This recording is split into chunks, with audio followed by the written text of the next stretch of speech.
The rewards are not simply enough to stray us away from the powerful ETF that is the S&P 500. And the data keeps telling me over and over to stick to ETF.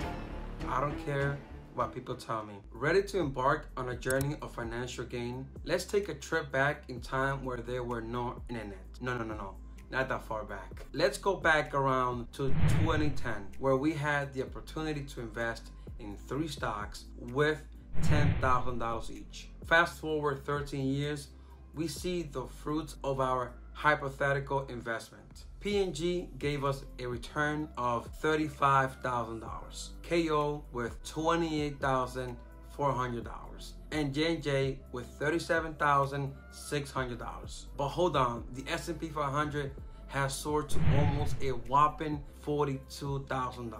And the crazy thing about this is that this benchmark does not give us the dividends paid by VOO. I'm going to remove Coca-Cola. Sorry, you've been KO'd. When we factor in the S&P 500 dividends, we see that VOO has given us $644. PG has given us $791, and J&J almost $1,000. Now, I know it may be tempting to focus solely on the individual stocks that gave us more dividends, but let's not forget the bigger picture. The rewards are not simply enough to stray us away from the powerful ETF that is the S&P 500. Let me tell you, my friends, the S&P is no ordinary dividend ETF.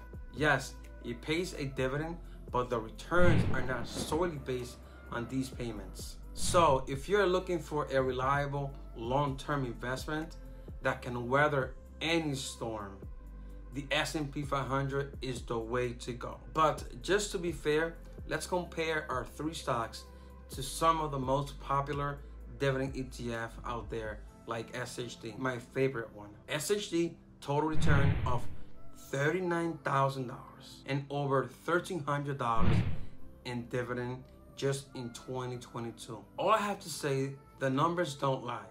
Our 3 kings of kings simply cannot match up to the one and only SCHD. Of course, you may be wondering, how can we predict which stocks will be the best in the next decade from now? The truth is, we cannot predict the future with certainty.